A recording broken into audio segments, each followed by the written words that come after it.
is a tomb, a mausoleum, a shrine, but we called it as a palace. And this was built by Emperor Shah Jahan, who was the fifth Mughal emperor, and he just built in the memory of his wife Mumtaz Mahal. She was number two. We had four official wives, apart from that, 500 concubines, a busy man. So the first wife came across the wall, second is there, and two more outside the compound, but a small one. But she was supposed to be the most beautiful lady of 16th century and favorite one. That's why she got a beautiful mausoleum, otherwise having a small tomb. She was not from India, she was from Iran. And her real name was Arjuman Bano Begum. Mumtaz Mahal was simply a title given by the then emperor. So she died in 1630 at a place called Burhanpur, which is almost 800 kilometers far from Agra. At that time, the king was busy in a war with Khan Jahan Lodi. So after death, she buried there for 6 months. Then king returned back to Agra. Agra was the capital of India. After completion of Taj Mahal, Shah Jahan built the Red Fort in Delhi, and thereafter he shifted the capital from Agra to Delhi. When she died, Agra was the capital of India. When he returned back to Agra, he chosen this place to build a nice memorial. But he was not the owner of this particular land. Shah Jahan had some spiritual relation with the garden, because out of four, three were either the arranged marriage or the political marriages. This was the love marriage. She was the daughter of Asif Khan, who was the then prime minister. And her palace was next door. She was coming to meet Shah Jahan through the garden, and Shah Jahan coming from the fort by boat. This was the meeting place out here. That's why he had a spiritual relation, and this garden belongs to Maharaj Jai Singh, the king of Jaipur. So finally purchased a piece of garden from Maharaj Jai Singh and turned that Indian garden into a Persian garden, what we call Bagh-e-Bahisht in Persian, a garden of heaven. If you see the Bible, the Quran, there is a concept of the garden of heaven. There should be four rivers, one of the water, one of the milk, one of the honey, and one of the wine.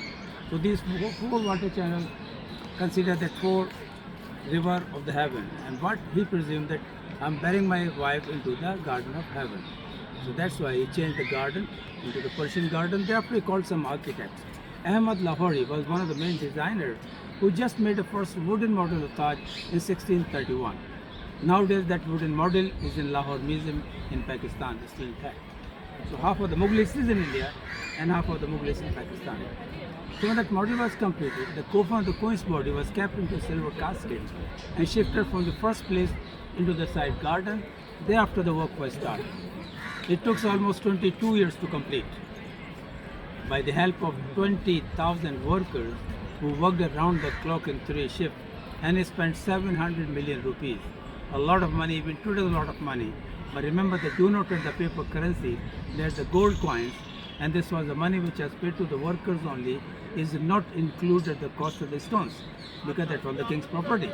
So after spending such a huge amount of money, the king built a mausoleum as simply a gift in the husband's side. In other words, you can see this is the devotion of a husband to his wife, what a man can do for his love. That's called Taj Mahal.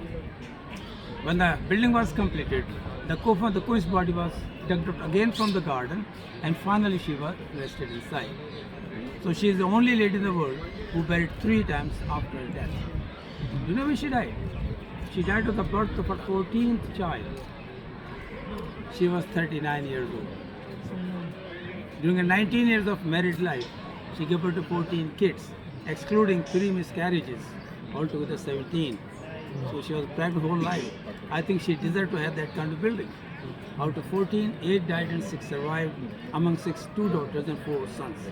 Aurangzeb was the third son of the same king and the queen, who later on confined his own father to the prison.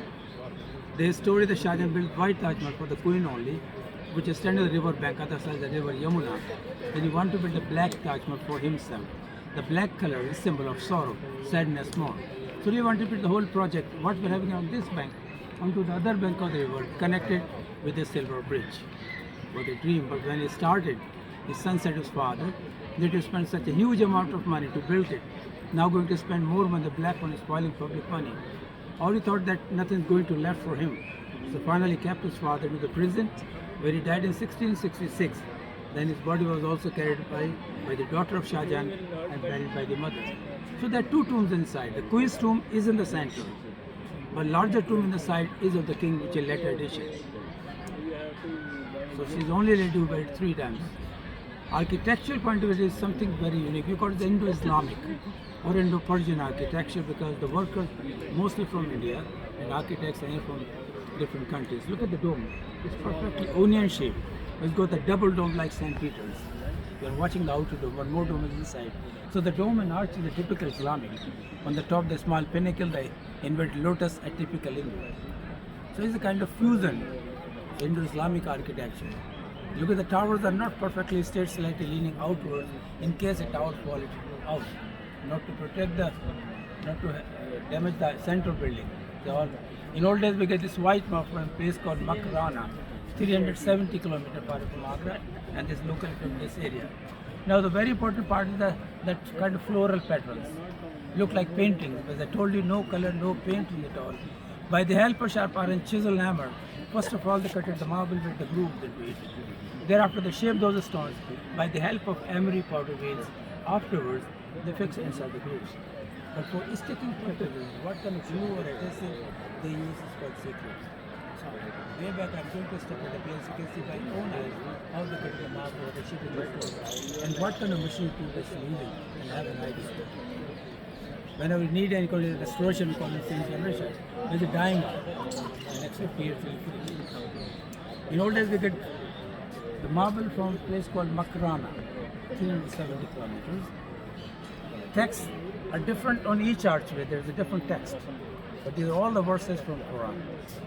The building on the left is the mosque, facing Mecca towards west. And right there is the royal guest house or the royal pilgrims. They were the people who were celebrating the death and it was the king and queen. And that's the only time when we are allowed to go down below to see the actual tombs. Today we're going to see the replicas, the fake tomb, the dummy tomb. The body should be buried underground. The building's too high from the ground level. So there's a fake tomb on the top. So we're just going to have a look at the fake tombs, not the real. Every year for 3 days we open the actual tomb. Shall we move?